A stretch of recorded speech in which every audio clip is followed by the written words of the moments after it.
Have you ever sat down to enjoy your favorite meal? Maybe a warm slice of buttered toast in the morning or a comforting bowl of creamy soup in the evening and thought, I've been eating this for years. How could it possibly be hurting me now? It's a familiar thought. After all, if something hasn't made you sick by now, why worry, right? But here's the truth. As we age, especially after 65, our bodies begin to respond differently to the very same foods we've always loved. What once gave us energy and joy can slowly become a silent burden, especially on our heart. The heart, that tireless muscle beating away day and night, becomes more vulnerable to even the smallest dietary choices. And often, the foods doing the most harm aren't the ones we expect. They're not deep-fried or dripping with oil. They're quiet, subtle, hidden in plain sight. That's exactly why this conversation is so important. Because you deserve to enjoy your golden years with strength, clarity, and peace of mind, not held back by fatigue, breathlessness, or scary doctor visits. And the good news? A few small changes, starting with what's on your plate, can have a powerful impact. So today, we're talking about 6 foods that might be silently damaging your heart after 65. And before you think this is going to be another lecture about giving up all your favorites, don't worry. This isn't about restriction. It's about awareness, about making simple, smart swaps that protect your health without stealing your joy. Let's start with the first one, and it might surprise you. Processed meats. Think deli slices, bacon, sausage, and even those low-fat turkey slices that seem harmless enough. The issue here isn't just fat, it's what's hidden inside. Nitrates, sodium, preservatives. These are chemicals your heart has to deal with every time you take a bite. Over time, these ingredients can cause inflammation in your blood vessels, raise your blood pressure, and put extra strain on your heart. And you might not feel it immediately. That's why it's silent. You go about your day thinking everything's fine, until one day it's not.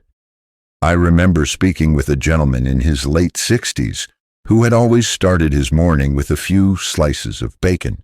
It was his comfort food. He never thought twice about it. But when he was hospitalized for high blood pressure and asked to change his diet, he was shocked to learn his breakfast routine was part of the problem. He switched to eggs with spinach and a slice of avocado toast. And not only did his blood pressure improve, but he said he felt lighter and more energetic throughout the day. That's the kind of shift we're talking about. Simple, practical, and doable. Now let's talk about another sneaky culprit: white bread and refined grains. These foods have been a staple in many of our diets for decades. Soft sandwich bread, white rice, pasta, crackers. But here's the thing. These processed grains are stripped of their natural fiber, which means they're digested very quickly, causing a sharp spike in your blood sugar. That sugar surge forces your body to release more insulin, which over time contributes to inflammation and damages your blood vessels, making heart disease more likely. And it's not just about diabetes or weight gain. These blood sugar swings can also leave you feeling drained, moody, or even foggy-headed, something many people assume is just part of getting older. But it doesn't have to be. Switching from white bread to whole grain or sprouted grain bread can make a big difference. Try brown rice instead of white or even quinoa. The fiber in these options helps stabilize your blood sugar, support your digestion, and most importantly, protect your heart. I know change can feel overwhelming, especially when we're used to eating a certain way. But think of it like tending to a garden. You don't need to tear everything up. You just need to nourish it with what it really needs. And once you start to feel the difference in your energy, your sleep, even your mood, you won't want to go back. And speaking of sneaky ingredients, let's not forget about packaged snacks labeled as low-fat or diet-friendly. These might seem like a healthier choice at first glance, especially with words like heart smart or light on the packaging. But many of these snacks are full of hidden sugars, artificial sweeteners, and chemical preservatives that can confuse your metabolism and stress your heart. The irony? In trying to eat healthier, you might accidentally be doing more harm than good. There's one woman I remember in her early 70s who had switched to low-fat cookies and crackers to help with weight management. But she was still feeling tired, bloated, and irritable. Once she cut back on those processed diet foods and focused on natural, whole snacks like fruit, a handful of nuts, or plain yogurt, she said she felt like a fog had lifted. Sometimes it's not about eating less, it's about eating smarter. Now, let's talk about something many of us have had a long relationship with: butter, margarine, and those creamy spreads we've grown so fond of over the years. There's nothing quite like spreading a bit of it on warm toast or adding it to a batch of mashed potatoes. It's comforting.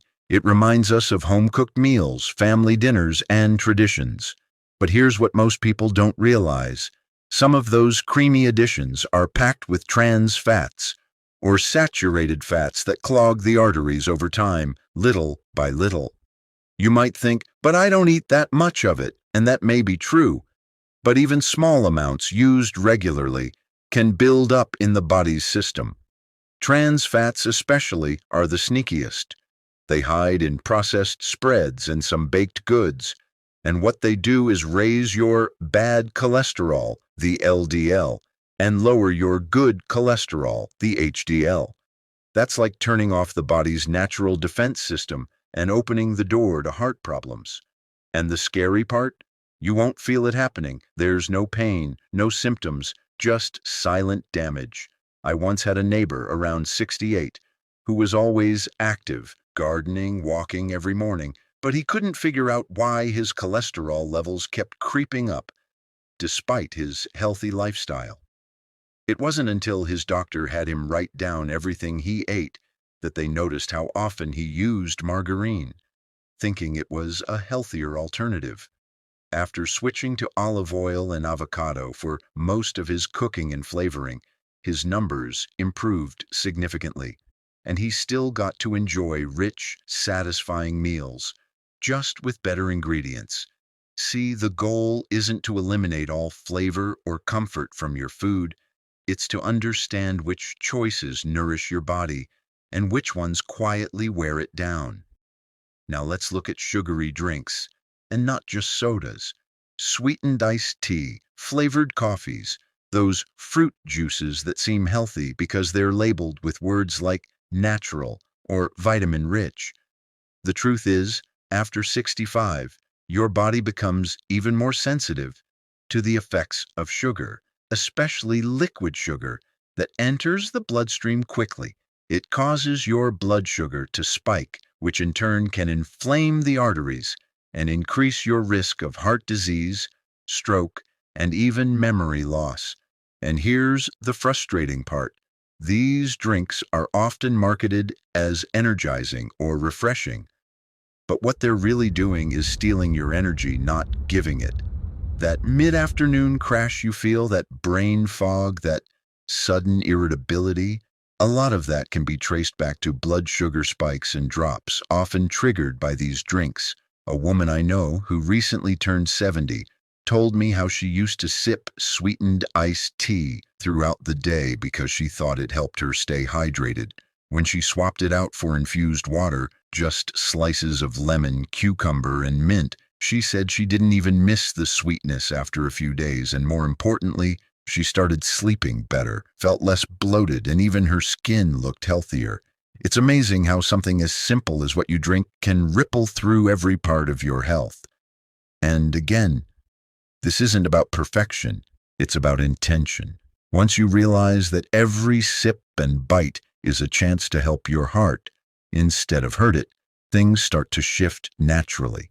And finally, for this part of our conversation, let's talk about a food that sounds innocent enough but can be surprisingly damaging.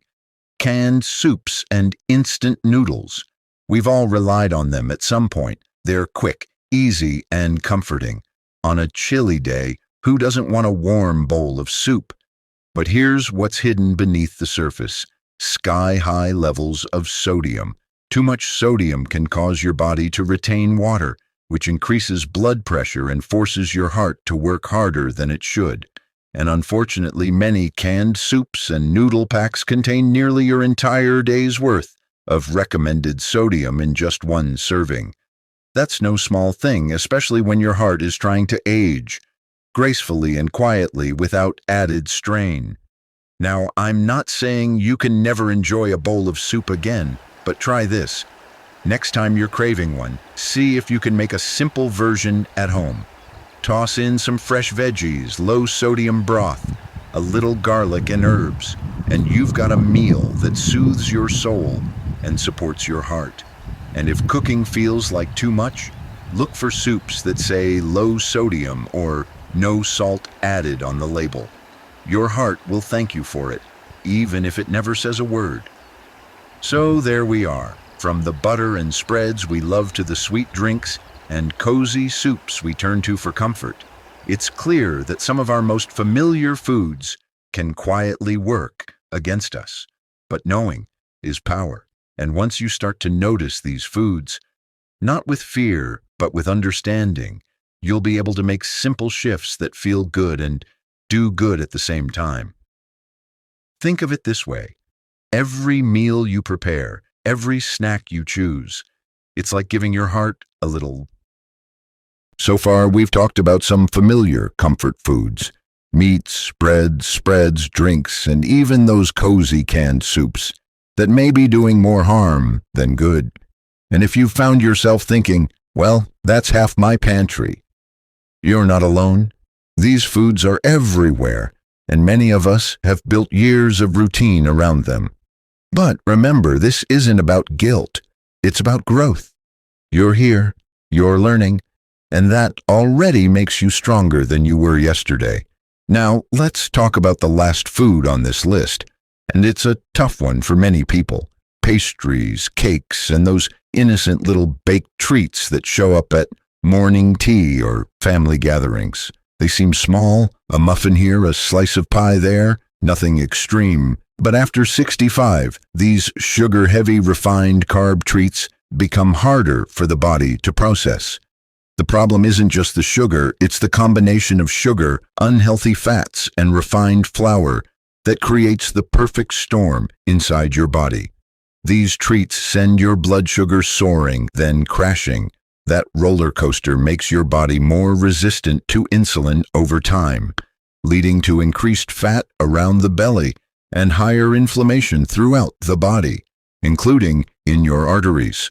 That inflammation slowly eats away at the heart's health, making it more vulnerable to blockages and strain. And here's the sneaky part. Because these foods are so tied to celebration, comfort, and love, it feels like turning away from them is turning away from joy. But it doesn't have to be that way. You can still enjoy sweetness. It's just about finding ways to bring it into your life without the hidden costs. One woman I spoke with in her early 70s used to bake every weekend for her grandchildren.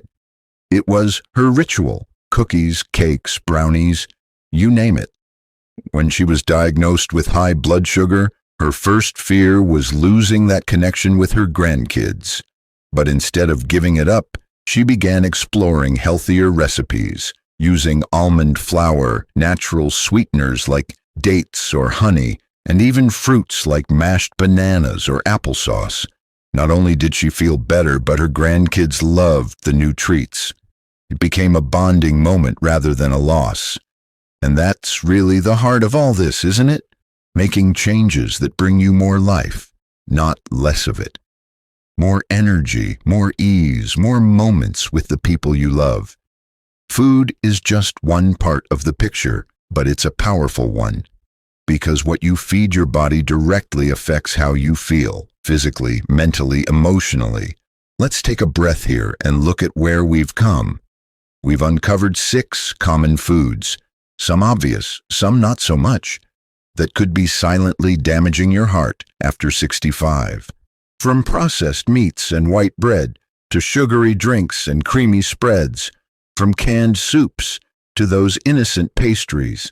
These foods can quietly add stress to your heart without you even noticing. But now you do notice. Now you see the patterns, the ingredients, the choices, and that awareness gives you back control. And here's something beautiful. It's never too late to make a change. The body is incredibly resilient, even in our 60s, 70s, and beyond. Studies have shown that people who make heart-friendly changes at any age can still reduce their risk of heart disease, improve their blood pressure, and even reverse some damage that's already been done. That's not just science, that's hope. So what can you do today? Start small. Pick one item, just one, from the list we talked about, and swap it for something better. If you usually have sweetened tea, try it with a slice of lemon and a touch of honey. If you love toast, try a sprouted grain version with a drizzle of olive oil instead of butter. If you enjoy baked treats, explore a heart-healthy recipe. The key is not to do everything at once, it's to begin. Step by step, bite by bite. You might not notice the change in a day, but give it a week, 2 weeks, a month, and you'll start to feel it. You'll wake up with more energy. You'll breathe a little easier. Your walks will feel lighter. You might even surprise your doctor at your next checkup. And along the way, celebrate your wins. Every choice you make to care for your heart is an act of self-love, and you deserve that deeply, completely. You've lived through enough to know that life is precious, health is sacred, and joy comes not just from indulgence, but from feeling alive. If any of this resonated with you, I'd love to hear your thoughts in the comments below. Have you tried any of these changes before? What's been the hardest food for you to give up, or the easiest one to swap? Sharing your experience could help someone else who's on the same journey. And if this video helped you feel a little more empowered, a little more hopeful, please give it a like and don't forget to subscribe to the channel for more uplifting health conversations just like this one. Let's keep supporting each other, growing together, and remembering, it's never too late.